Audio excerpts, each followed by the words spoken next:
नमस्कार, आप देख रहे हैं अपना बिहार और आपके साथ मैं हूं विवेक। बड़ी खबर है पश्चिम चंपारण से, जहां अतिक्रमण हटाने के दौरान हंगामा हो गया और अतिक्रमणकारियों ने प्रशासन की टीम पर हमला बोल दिया। घटना है भारत नेपाल सीमा पर स्थित इनरवा की है, जहां 6 जनवरी को अतिक्रमण हटाने के लिए नोटिस जारी किया गया था। बावजूद इसके अतिक्रमण नहीं हटाया गया। टीम जैसे ही मस्जिद के पास पहुंची और ईदगाह की चहारदीवारी तोड़ने लगी, वैसे ही पथराव शुरू हो गया और इसके बाद प्रशासन की टीम को लौटना पड़ा। अतिक्रमण का काम रोका गया। घटना के बाद इलाके में कई थानों की पुलिस कैंप कर रही है और पथराव करने वालों की पहचान की कोशिशें अभी भी जारी हैं।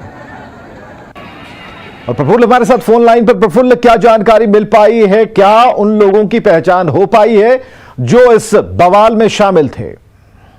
जी विवेक, मैं आपको बता दूं कि भारत नेपाल सीमा पे स्थित ये इनरवा बाजार है, जिसमें सरकारी जमीन पे बड़े पैमाने पे अतिक्रमण किया गया था और उस अतिक्रमण को खाली करने के लिए 6 तारीख को नोटिस जारी किया गया और आज जो है प्रशासन की टीम वो अतिक्रमण खाली कराने के लिए दल बल के साथ वहां पहुंची थी।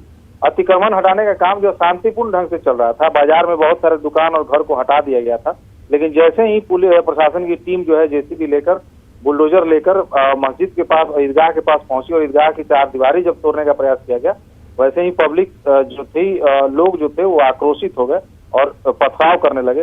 प्रशासन के साथ साथ पुलिस की टीम जो भी वहां पे तैनात थी, सबको भागकर अपनी जान बचानी पड़ी। और इस मामले में जो है कि काफी लोगों में आक्रोश था, लेकिन प्रशासन भी है जो हुड़दंग जिन्होंने मचाया, जिन्होंने प्रशासन की टीम पर हमला किया है, उनकी शिनाख्त के लिए टीम गठित कर दी गई है और नरकटियागंज एसडीपीओ सहित वरीय पुलिस पदाधिकारी और आसपास के लगभग आधा दर्जन थानों की टीम पुलिस जो है वहां पे तैनात की गई है। चूंकि गांव में तनाव है और पूरे गांव को छावनी में तब्दील कर दिया गया है, पुलिस कैंप कर रही है। और सबसे अहम बात मैं आपको बता दूं कि जो हुड़दंगी है, जो गाँव के लोग हैं, जिन्होंने इस अतिक्रमण हटाने के अभियान का विरोध किया है, उनकी पहचान की जा रही है और प्रशासन ने स्पष्ट तौर पर कहा है कि जिन लोगों की पहचान होगी, वीडियो फुटेज भी खंगाला जा रहा है, उस आधार पे उनकी पहचान का और सख्त से सख्त कार्रवाई की जाएगी। बहुत बहुत शुक्रिया तमाम जानकारियों के लिए। और सिवान से बड़ी खबर आ रही है, भगवानपुर पुलिस टीम पर हमला किया गया है। थानाध्यक्ष समेत 3 पुलिसकर्मी घायल बताए जा रहे हैं। तो बड़ी खबर सिवान से, जहां भगवानपुर पुलिस टीम पर हमला, थानाध्यक्ष समेत 3 पुलिसकर्मी घायल बताए जा रहे हैं। फरार आरोपी को पकड़ने गई थी पुलिस। भगवानपुर थाने के पटेढ़ा गांव की घटना है। बिहार में कोरोना की रफ्तार की बात करें तो यहां ये रफ्तार रॉकेट की तरह है। दूसरी लहर के मुकाबले तीसरी लहर काफी तेज है और आज 5,908 नए केस सामने आए। 5 लोगों की मौत हुई है। सोमवार को सीएम नीतीश भी कोरोना की चपेट में आ गया और इनकी सेहत के लिए हवन किए जा रहे हैं। जाहिर है बिहार में हालात विस्फोटक होते जा रहे हैं।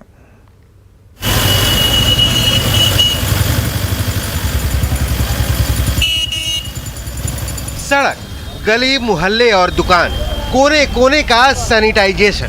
कोरोना काल में अगर आपको भी घर को सैनिटाइज कराना है तो परेशान होने की जरूरत नहीं है, क्योंकि पटना में कोरोना के बढ़ते केस को देखते हुए नगर निगम ने सभी 75 वार्ड में पहल शुरू की है। कहीं किसी मोहल्ले या घर में कोरोना के मरीज अगर मिलते हैं, उसके बाद अगर आप घर को सैनिटाइज कराना चाहते हैं तो टोल फ्री नंबर पर फोन कर निशुल्क सैनिटाइज करा सकते हैं। यहाँ पे सैनिटाइजेशन किया जा रहा है, साथ साथ फॉगिंग का जो काम है वो भी जारी है और मशीनों के साथ साथ हाथों के द्वारा भी जो है वो सैनिटाइज किया जाएगा। तो अगर लगता है कि कहीं से भी अगर आपके मोहल्ले में अगर पॉजिटिव अगर मिला है, अगर चाहते हैं कि आपके घर का सैनिटाइज हो, आपके कॉलोनी का, आपके मोहल्ले का सैनिटाइज हो, तो आप टोल फ्री नंबर पर कॉल करें और मुफ्त में जो है वो पूरे मोहल्ले की या फिर आपके घर के जो है वो हो सकता है। दरअसल पूरे बिहार में कोरोना की रफ्तार काफी तेज है। तकरीबन आधे केस सिर्फ पटना में आ रहे हैं, लिहाजा एहतियात जरूरी है। बिहार में पिछले 5 दिनों के आंकड़े पर नजर डालें तो आंकड़े परेशान करने वाले हैं। 5 दिन पहले यानी 7 जनवरी की बात करें तो उस दिन 3048 मामले आए थे, जो 8 जनवरी को बढ़कर 4526 हो गए। 9 जनवरी को ये आंकड़े 5000 के पार कर गए। उस दिन 5022 मामले आए। 10 जनवरी को आंकड़ों ने थोड़ी राहत दी और उस दिन 4,737 केस सामने आए। 11 फरवरी को 6,000 के करीब यानी 5,908 केस सामने आए। मतलब सोमवार के मुकाबले मंगलवार को 1,171 केस ज्यादा मिले। तीसरी लहर में संक्रमण काफी तेज है। सोमवार को सीएम नीतीश कुमार भी कोरोना संक्रमित हो गए, जिनकी सेहत को लेकर पूरा बिहार चिंतित है। सीएम नीतीश की सेहत के लिए पटना में जेडीयू कार्यकर्ताओं ने हवन किया और जल्द से जल्द सीएम के स्वस्थ होने की कामना की। देखिए, हम लोग पूरे सभी साथी और मोहल्ला के साथियों के साथ इस पूरा पटना के गांव में हवन कर रहे हैं, आह्वान कर रहे हैं। जो बिहार के मुखिया जो माननीय नीतीश कुमार, जिनका पूरा परिवार बिहार है। जाहिर है बिहार में कोरोना सभी 39 जिलों तक पांव पसार चुका है। राजधानी पटना में संक्रमण की दर सबसे ज्यादा 20% है। लिहाजा पटना के साथ साथ स्वास्थ्य विभाग ने सभी जिलों में टेस्टिंग का दायरा बढ़ाने का निर्देश दिया है। पटना से न्यूज 18 के लिए रवि एस नारायण और आनंद अमृत राज की रिपोर्ट। तो बिहार में हालात चिंताजनक होते जा रहे हैं और लेकिन सबसे ज्यादा संक्रमण पटना में है। आज के आंकड़ों को अगर देखें तो पटना में हर घंटे तकरीबन 92 लोग संक्रमित हो रहे हैं। देश भर में बढ़ा है और अपने राज्य में भी बढ़ रहा है, लेकिन सबसे ज्यादा कहां बढ़ रहा है? सबसे ज्यादा पटना में बढ़ रहा है। उसका दूसरे नंबर पर गया में बढ़ रहा है। तो अन्य जगहों पर भी बढ़ रहा है, लेकिन धीरे धीरे धीरे धीरे अब सब जगह फिर पॉजिटिव आ रहा है।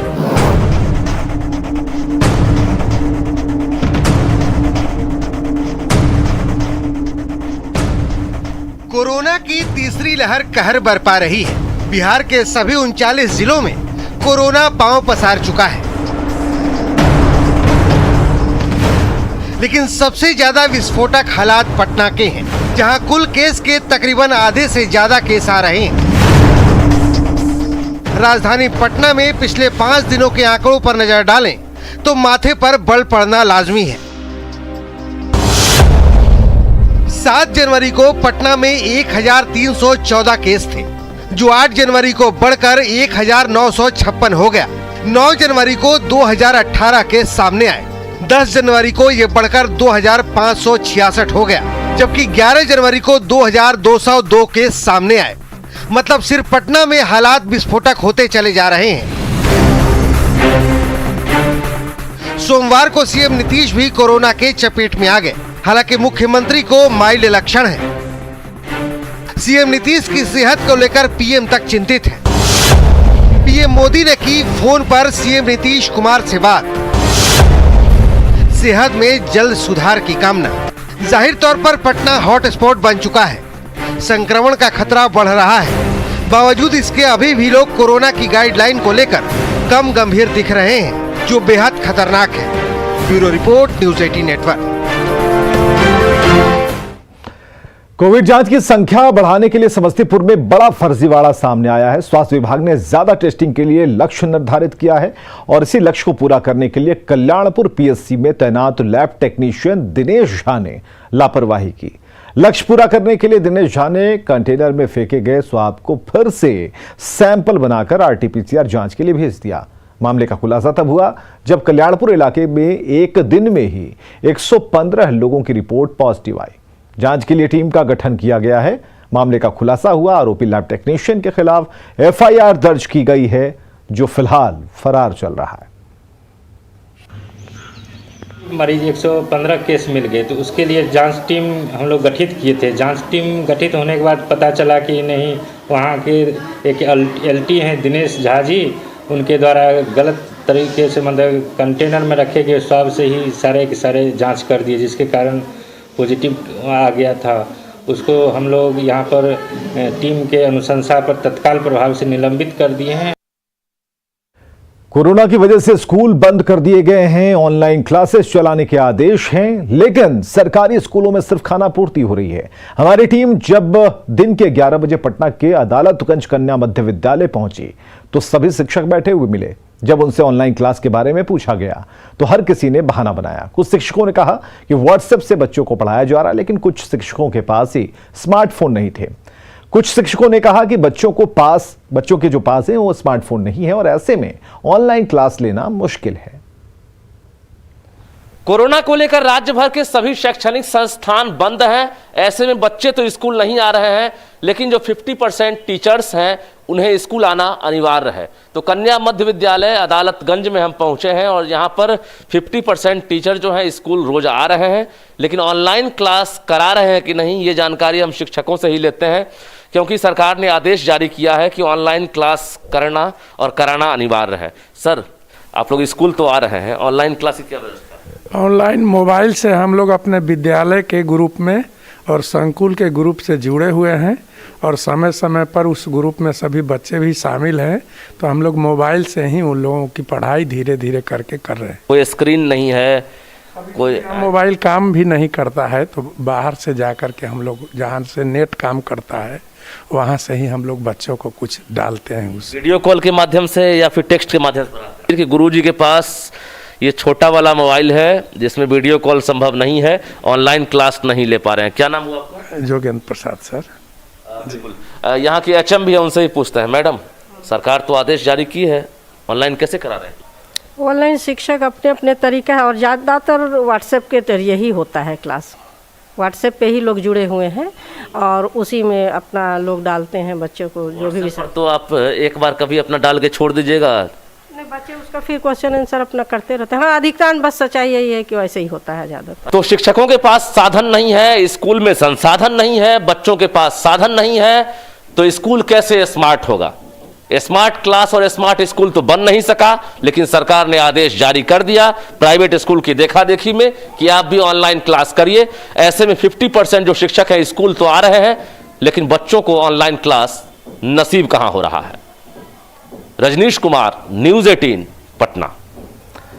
तो कोविड की तीसरी लहर के बीच नेता प्रतिपक्ष तेजस्वी यादव ने हैदराबाद में तेलंगाना के मुख्यमंत्री के चंद्रशेखर राव से मुलाकात की और तेजस्वी के साथ अब्दुल बारी सिद्दीकी, पूर्व एमएलसी सुनील सिंह और पूर्व विधायक भोला यादव मौजूद थे।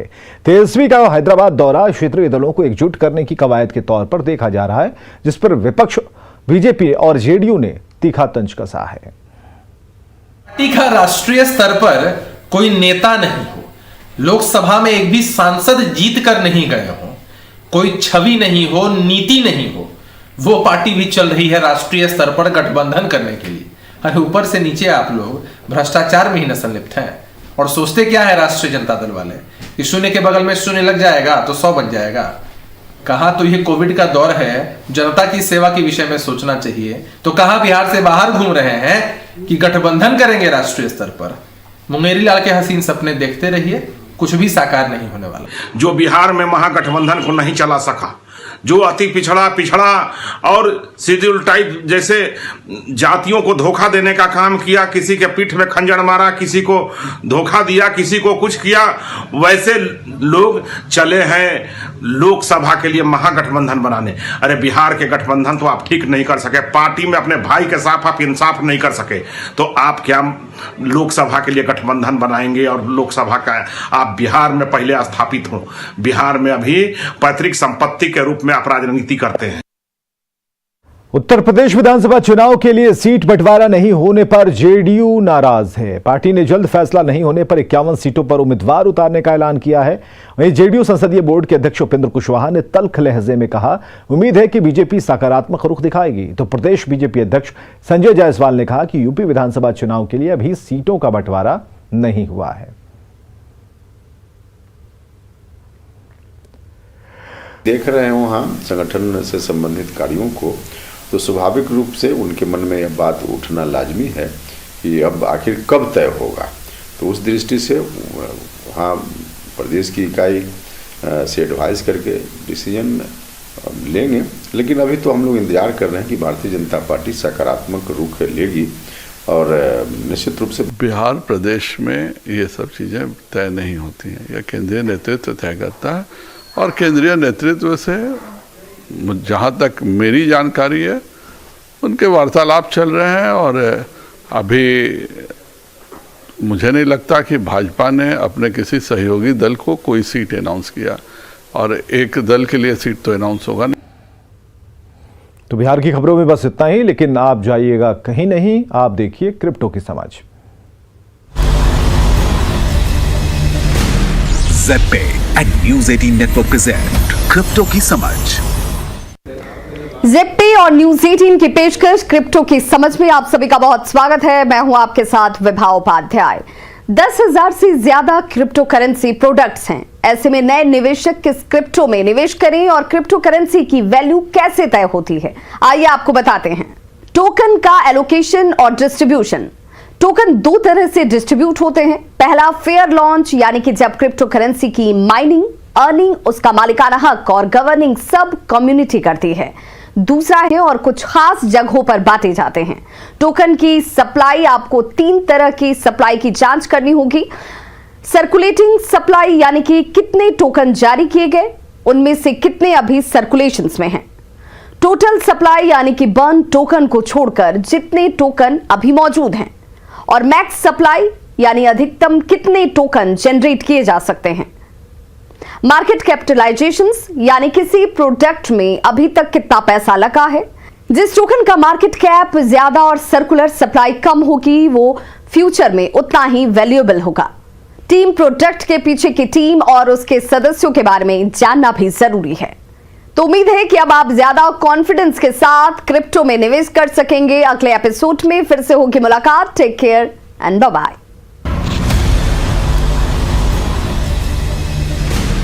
ज़ेप्पे and News 18 network present crypto की समझ। इस न्यूज हेडलाइंस के प्रायोजक पेट सफा आयुर्वेदिक चूर्ण, पेट सफा हर रोग दफा।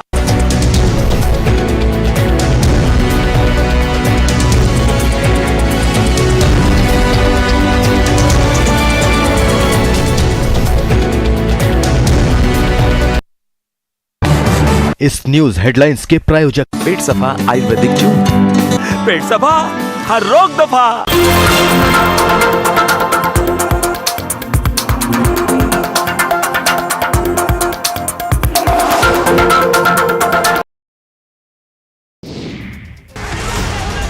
गोपालगंज में आक्रोशित भीड़ ने